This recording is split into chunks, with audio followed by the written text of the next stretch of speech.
Hey guys, guess what time it is? It's cookie season. I'm Ella here, your favorite Girl Scout, and we have your oldies but goodies. Lemonades, dimmits, peanut butter sandwiches, and more. This year we have a new cookie flavor called the Explore Mug. My goal is 200 boxes, so please make that happen.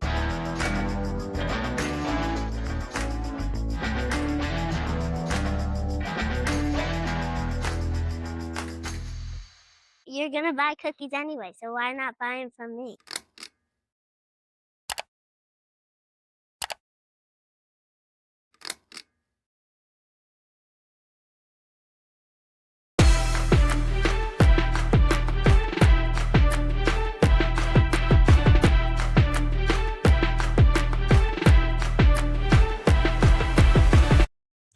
What's up, everyone? Welcome to this day in Philly Sports History for March 5th, 2026.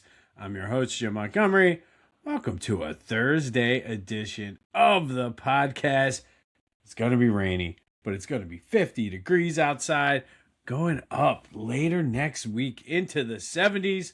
Does this mean spring is here? I don't think so, because that damn groundhog said there were 6 more weeks of winter, and I remember one year living in the city, getting ready to go out for St. Patty's Day, woke up to like a foot of snow. So Mother Nature is not done yet, but let's enjoy this warm weather if the damn rain ever stops. All right, let's get into today's podcast. And I guess the good news is the Sixers won. Bad news is it was ugly. Absolutely ugly.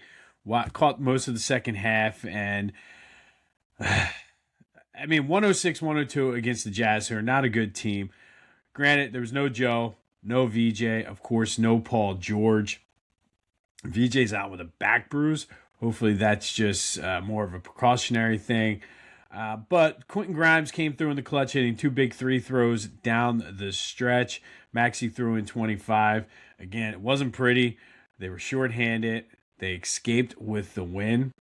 I guess we'll take it. Still hovering around that 6th seed. Hopefully Joe gets evaluated. I don't know the timeline, but he missed his 3 games that he was scheduled to miss. They don't play again until Saturday down in Atlanta.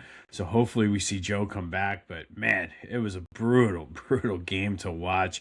Reminded me very reminiscent of that 2000-2001 team where it was just gritty, ugly. They were wearing those jerseys last night, but Sixers did get the win. That's the good news. A couple news and tidbits from the Sixers. I saw an interview with Tyrese Maxey. Said he's not going to lie. He misses Jarrett McCain. Wishes him all the best, everything like that. And I think we got a little bit more insight on what Daryl Morey was trying to do. The rumors were, and I don't know if I like this or not, I mean, you have essentially 3 of the same player on the team, but he's looking to go after Kawhi. And I look at that team, and if you had Kawhi, Joe, and Paul George, who all 3 are capable of missing multiple games, would have been an upgrade, obviously, but instead we give away Jarrett McCain for nothing. And I don't know what this is going to look like. I keep writing it down.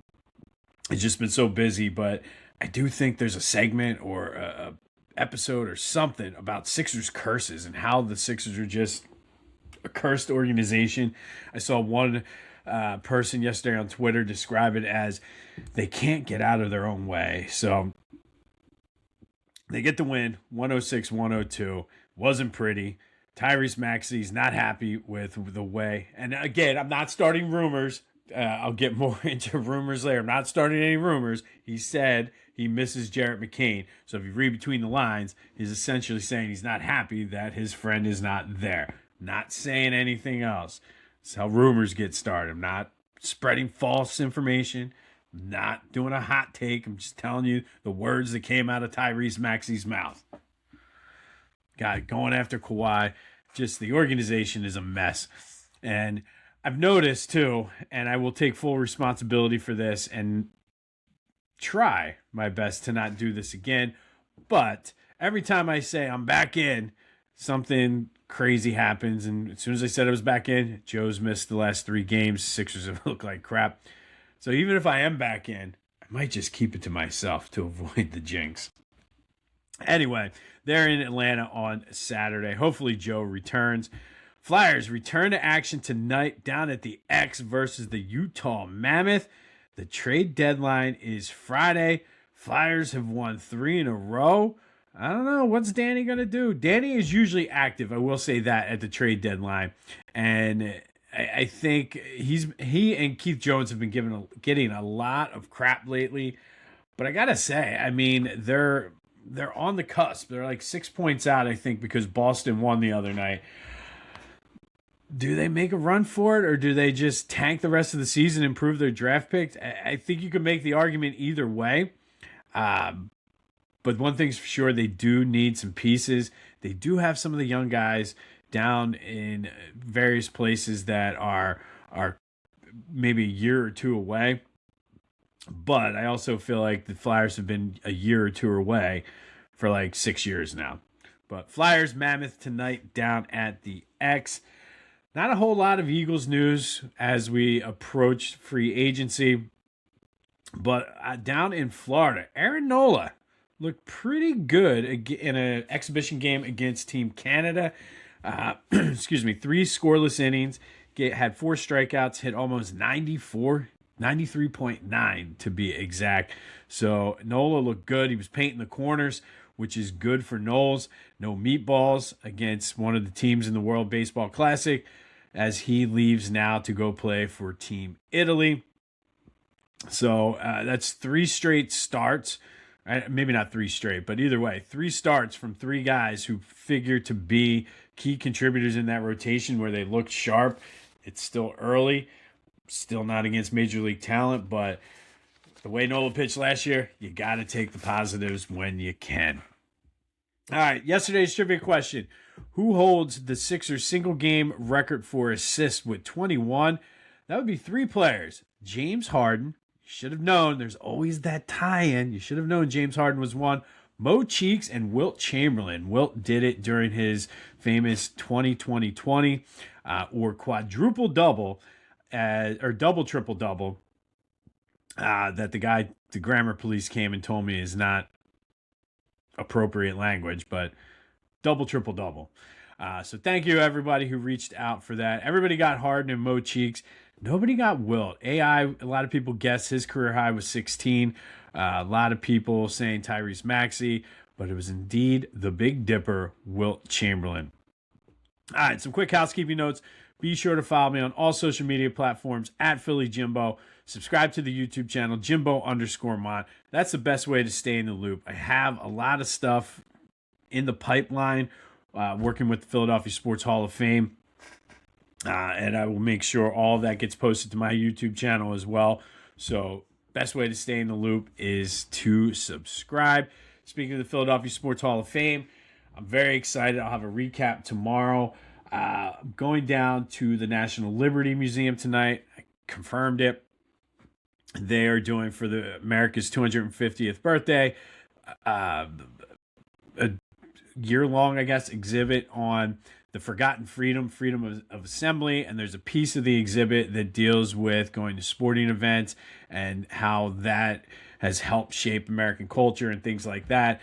At the Philadelphia Sports Hall of Fame, we donated some items, so I'm going down as the rep for that for the VIP opening tonight. Very, very excited. My girl Valerie Still is going to be there. More on her later. Had a great time with her hanging at the Philadelphia Sports Hall of Fame induction ceremony a couple years ago. So just very, very excited to see. There's a lot of very cool memorabilia, not Philadelphia related, that I'm excited to look at too. So I have a full recap of that tomorrow. Maybe I'll run into some big wigs and be able to quit my job. I can dream, can't I? New Brotherly Birds breakdown is out. Kyle and I broke down the A.J. Brown situation, looked at potential needs and free agents to fit them, where the Eagles should go as far as free agents versus draft. Good time last night. was only supposed to be a 45-minute podcast. We went well over or not well, but went an hour and 15. But a lot of good content. So go check that out. Available wherever you get your podcasts, as well as on YouTube. And of course, we are proud members of the Clashing Conferences Sports Fan Network. Go to clashingconferences.com to see how you can join and get involved today. But the new Brotherly Birds breakdown is out. Going to get more on a consistent schedule here for the spring. Kind of take it easy during the summer and then really ramp it up once training camp starts. Turn heads and bring the hype with a custom hype chain from Lotwin. Perfect for youth sports, fantasy football, or just flexing your pride. Go to Lotwin.com. Use the promo code TCCPOD for 10% off your order. That's Lotwin.com. Promo code TCCPOD for 10% off. Get your custom hype chain and get hype with Lotwin. And I got to say, those hype chains are awesome. Spring sports are coming up, so get them. It'll be a very cool thing for the kids. Get the home run chain or whatever you got to do. So go check them out, our friends over at Lotwin. All right, March 5th. First, we're going to go back to 1996. And on this day in 1996, Jim Bunning was elected into the Hall of Fame finally by the Hall of Fame Veterans Committee. He spent 6 years with the Phillies in 2 separate stints, went 89-73 with a 2.93 ERA, had almost 1,200 strikeouts with the Phillies, made 3 All-Star games. But of course, Jim Bunning is probably in this area known best for that 1964 season and the Father's Day perfect game up in Chase Stadium. His number 14 is retired down at Citizens Bank Park. And then he finished out his career, finished out his life, I should say, as the United States Senator from Kentucky. But on this day, Jim Bunning elected into the Hall of Fame by the Veterans Committee, marking the 3rd straight year that the Phillies were represented in the Hall of Fame. You had Carlton in 94, Schmitty and Whitey in 1995, and then Jim Bunning in 1996. And I remember as a kid when this happened, I was just like, man, the Phillies were good. Can they just get back to being good like this again? Little did I know it would take another almost 10 years for that to happen. All right, fast forward to 2004. And on this day in 2004, the Flyers beat the Senators 5-3 at the Wachovia Center. 5 different Flyers scored goals, including Danny Markov in the first period. That goal by Danny Markov was the 10,000th goal in Flyers history. And again, I beg the question that pre-spreadsheets and internet and AI, who the hell counted all those goals? But Danny Markov scored the Flyers' 10,000th goal in franchise history. And you know what's coming next. If you're counting at home, going into tonight's game, the Flyers currently have 14,701 goals in their franchise history. But this game was brutal from a penalty standpoint. Lots of fighting, lots of roughing, lots of game misconducts. The two teams combined for 419 penalty minutes. The Flyers with 213 of them. The two teams combined set an NHL record, which still stands today for penalty minutes in a game. The 213 minutes by the Flyers not only set a team record, but also still stands as the NHL record for penalty minutes by a team. So if you like a good, rough hockey game with lots of fights, this would have been your dream. And of course, Danny Markov with the 10,000th goal in Flyers history. Going a little bit outside of the box for this next one, fast forward to 2009, the Globetrotters helped bid farewell to the Spectrum by taking on their familiar foe, the Washington Generals, on the roof of the Spectrum. Yes, on the roof. It was the 73rd time the Globetrotters played at the Spectrum. First time, obviously, on the roof. The Globetrotters won this game 36-24, which meant they were undefeated at the Spectrum, 73-0, including that one game on the roof. Spectrum closed later that year in 2009. Real game did happen across the street at the Wells Fargo Center later that week, but a pretty cool moment to have the Globetrotters and Generals playing on top of the Spectrum, which is just insane to think about. And apparently, like there was no fans, but the media members who covered it had to take shifts because they were afraid the roof was going to fall. It was a mess, but the Globetrotters played on the roof of the Spectrum on this day in 2009, beating the Washington Generals, going a perfect 73-0 at the Spectrum. All right, time for a little Throwback Thursday. It's March Madness, so we're going to, for the month of March and probably the first week of April, we're going to have a little bit of a March Madness theme where we take a look at, obviously everybody knows the big teams, the 85 Villanova Wildcats, the 16 and 18 Villanova Wildcats, all of those great Sean Chaney Temple teams. But we're going to take a look at the 2004 St. Joe's Hawks, but we're going to take a look at some of the better teams that maybe we don't talk about just because of how their seasons ended. And Throwback Thursday is brought to you by Philly Goat. Go to phillygoat.com. They have you covered for your Philly sports apparel needs. And I got to say, this is how great Philly Goat is. If you're a regular listener and you listened to yesterday's show, we talked about the Phillies changing their names to the Blue Jays temporarily. Or it was short-lived. It didn't completely catch on. Well, I did that yesterday morning. By the afternoon, Philly Goat, as they always do, they had the Philadelphia Blue Jays shirts on their website already. They're awesome. It's actually a pretty cool logo that they use. So go to Philly Goat, get the Philadelphia Blue Jays shirt. Gotta give my boy Ryan out there a shout out and use that promo code Jim Montgomery to take 10% off of your order. But when I say there's always something new on their site, there's always something new on their site. So go check them out and use the promo code Jim Montgomery, all one word, to take 10% off. All right, so going back to Throwback Thursday, the March Madness theme, everybody talks about the 87-88 Temple Owls team, the team that was number one, freshman Mark Macon, arguably one of John Chaney's best teams on North Broad, if not the best.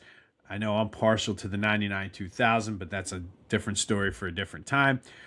But what about the year before? How did they get there? So the 86-87 Temple basketball team is who we're going to look at today, in honor of today being the anniversary of the day they won the A-10 tournament over West Virginia, beating them 70-57. It was John Chaney's second Atlantic 10 tournament championship as head coach at Temple. The team was led by the trio of Nate Blackwell, Howard Evans, and Tim Perry. Can't forget to shout out my boy Mike Vrieswick as well. But that team went 32-4, 17-1 in the Atlantic 10, losing only their last game in the Atlantic 10 to West Virginia. Obviously, Temple would get their revenge in the A-10 championship game. That team got ranked as high as number 5 during the season, was number 8 in the last poll. They were the number 2 seed heading out to the Midwest. They beat Southern in the first round before being upset by the number 10 seed LSU in the second round. But the seeds were planted for that 88 team. And for some reason, as a 2 seed playing against a 10 seed, I'm having PTSD back to Buffalo when Ty Shine beat that Temple team. But this team in 86-87 was a pretty damn good team as well. Could have made some noise, but got upset by LSU in the second round. But as I said, the seeds were planted. So the 1986-87 Temple basketball team is our first March Madness Throwback Thursday spotlight of the month. That is brought to you by Philly Goat. Go to Philly Goat. Get the Blue Jays shirt. Go. Get the Blue Jays shirt. And use the promo code Jim Montgomery to take 10% off of your order. All right. And then finally today, our Women's History Month spotlight. Every journey starts somewhere. For these women, it started in Philly on the playgrounds, the rec centers, the gyms, college courts, and it all led to the WNBA. And today, I mentioned her earlier, we're going to take a look at my girl Valerie Still, who is a Camden native, went to Cherry Hill East High School. Upon graduation, went down to the University of Kentucky, where all she was a 2-time Kodak All-American, won the SEC tournament champion, and left Kentucky as the all-time leading scorer. Now, not the all-time leading scorer for women, the all-time leading scorer in Kentucky basketball history, and she still remains there today. So Valerie Still, the all-time leader in points scored. All of Kentucky basketball, one of the most storied franchises or college programs in all of the country. But there was no WNBA when she graduated, so she had to go out and play overseas where she made her name out there. She did come back later in her career when the ABL was formed to play in the American Basketball League. She led the Columbus Quest to back-to-back titles in the season she played there. It was a short-lived league. There was a team in Philly, the Philadelphia Rage, who were led by Dawn Staley. Valerie, to her credit, though, did get her name in the WNBA record books. She played 1 year at the very end of her career in 1999. She was unfortunately a victim of timing, but Valerie helped lay the groundwork for a lot of today's NBA stars and prove that not only can women play the game, they can play it at a high level, as she's still Kentucky's all-time leading scorer. She's in the Women's Basketball Hall of Fame. She's very also big, which is something I really love about her. She's very big in telling her family's story. Her ancestors were a huge part of the abolition movement, so she writes about it, she talks about it, and it's actually a pretty cool story. Look it up. I highly recommend it. So from Philly to the WNBA, eventually, we celebrate the journey, and today we celebrate Valerie Still, just an awesome player, even a better person. Like I said, it's not often I get to talk about people that I've met and I know. Valerie Still is incredible, and I am excited. She's one of the keynote speakers tonight to see her again. But Valerie Still is today's Women's History Month spotlight, and I almost forgot the trivia question. Gonna be an easy one today. If you're a Temple basketball fan, what years did John Chaney lead the Temple Owls to the Elite Eight? No, I'm going Temple. So hit me up on the Back to the Future voice and text line 267-495-8531. Get that. Anything else Philly sports related off your chest. Want to talk Phillies, Eagles, potential free agent targets, Sixers, Flyers. Anything is fair game on the table. Want to talk March Madness and how far the Big Five has fallen? I don't know why you'd want to talk about that, but we can. But hit me up on there or the Discord channel, which is the first link in the description. On this day, 2009, the Harlem Globetrotters played on the roof of the Spectrum, winning for the 73rd and final time at the site, I guess you could say, since it was on the roof. That is the Spectrum. 2004 Flyers, 2004, not floor. 2004 Flyers beat the Senators 5-3 at the Wachovia Center. Danny Markov scored the 10,000th goal in Flyers history. The team set a combined record for penalty minutes. Flyers set a team record for penalty minutes, NHL record, I should say, for penalty minutes in a game. And in 1996, Jim Bunning elected into the Baseball Hall of Fame by the Veterans Committee. Long overdue, marking the third straight year that a Philly was inducted. All right, we will have more on the Flyers as they gear up for the trade deadline tomorrow. Will tonight's game have any impact on that? We shall see. But Danny should be on the phone, working the lines a la Howie Roseman, who probably won't see Howie Roseman for a long time. It's Howie season. He's in the lab cooking, hopefully.